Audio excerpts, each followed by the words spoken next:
The E-6 Mercury has the ability to start a nuclear war against Russia or China if ordered by President Joe Biden. In a military that operates Raptor stealth fighters, A-10 tank busters, B-52 bombers, and Harrier jump jets, the U.S. Navy's placid-looking E-6 Mercury, based on the 707 airliners, seems particularly inoffensive. But don't be deceived by appearances. Though the Mercury doesn't carry any weapons of its own, it may be in a sense the deadliest aircraft operated by the Pentagon, as its job is to command the launch of land-based and sea-based nuclear ballistic missiles.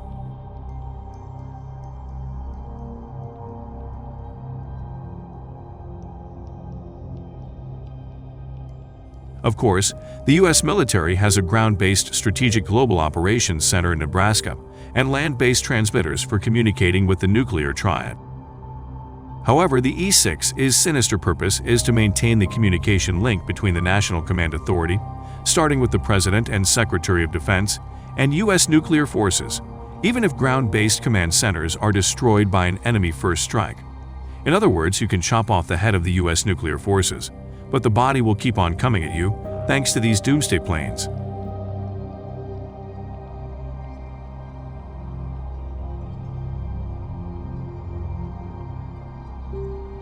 The E-6's basic mission is known as taking charge and move out or TACAMO. Prior to the development of the E-6, the TACAMO mission was undertaken by the land-based transmitter and later EC-130G and Q Hercules aircraft, which had very low-frequency radios for communication with the Navy submarines. Interestingly, France also operated its own TACAMO aircraft until 2001 for modified Transall C-160H Star transports, which maintained VLF communications with French ballistic missile submarines.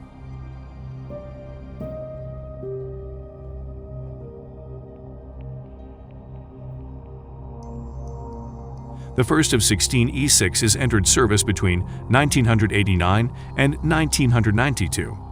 These were the last built in a very long line of military variants of the venerable Boeing 707 airliner, in particular the 707-320B Advanced, also used in the E-3 Sentry. Bristling with 31 communication antennas, the E-6s were originally tasked solely with communicating with submerged Navy submarines. Retrofitted with more fuel-efficient CFM56 turbojets and benefiting from expanded fuel tanks, the E-6A could remain in the air for up to 15 hours or 72 with in-flight refueling.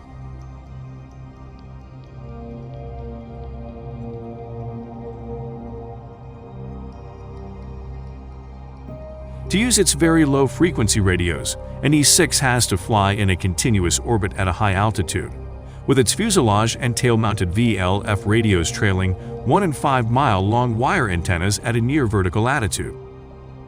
The VLF signals can be received by Ohio-class nuclear ballistic missile submarines hiding deep underwater, thousands of miles away. However, the VLF transmitters' limited bandwidth means they can only send raw data at around 35 alphanumeric characters per second, making them a lot slower than even the old 14K internet modems of the 1990s.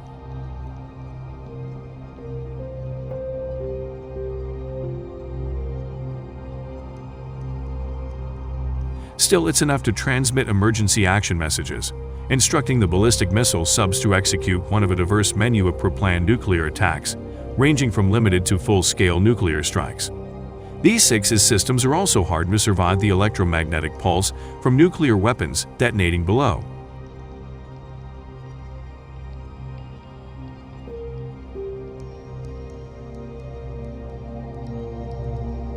Between 1997 and 2006, the Pentagon upgraded the entire E-6A fleet to the dual-role E-6B, which expanded the Mercury's capabilities by allowing it to serve as an airborne nuclear command post with its own battle staff area for the job.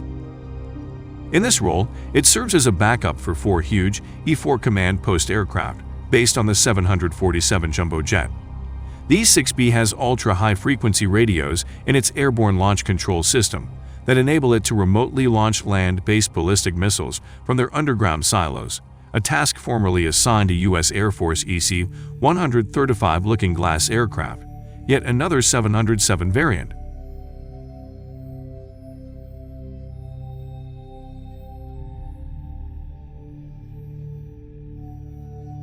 The E-6's crew was expanded from 14 to 22 for the command post mission, usually including an onboard admiral or general.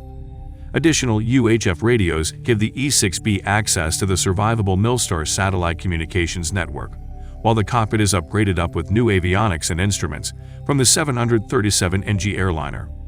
The E-6B can be distinguished in photos by its additional wing-mounted pods.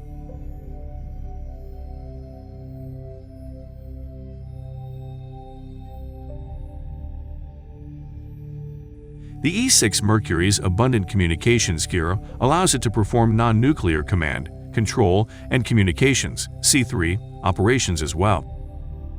For this reason, E-6 has at times been deployed to Europe and the Middle East to serve as flying C3 hubs. For example, VQ-4 was deployed in Qatar for 3 years from 2006 to 2009, where it relayed information such as IED blast reports and medical evacuation requests from U.S. troops in Iraq who were out of contact with their headquarters.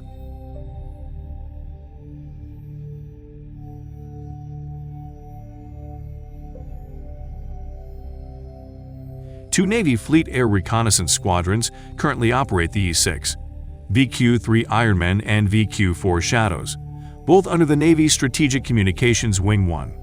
These have their home at Tinker Air Force Base in Oklahoma, but also routinely forward deploy out of Travis FB in California and Patuxent River Naval Air Station in Maryland.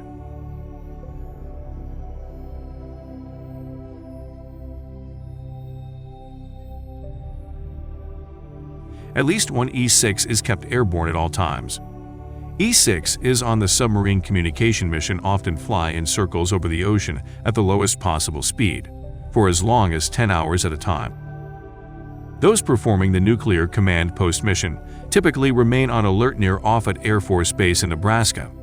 The E-6's nuclear mission has also made its operations occasional fodder for conspiracy theorists and foreign propaganda outlets.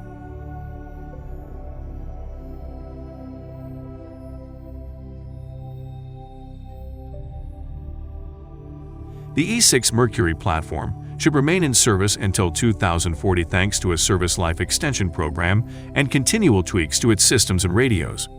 While the Mercury has demonstrated its usefulness as an airborne communication hub for supporting troops in the field, the airborne command post will be considered a success if it never has to execute its primary mission.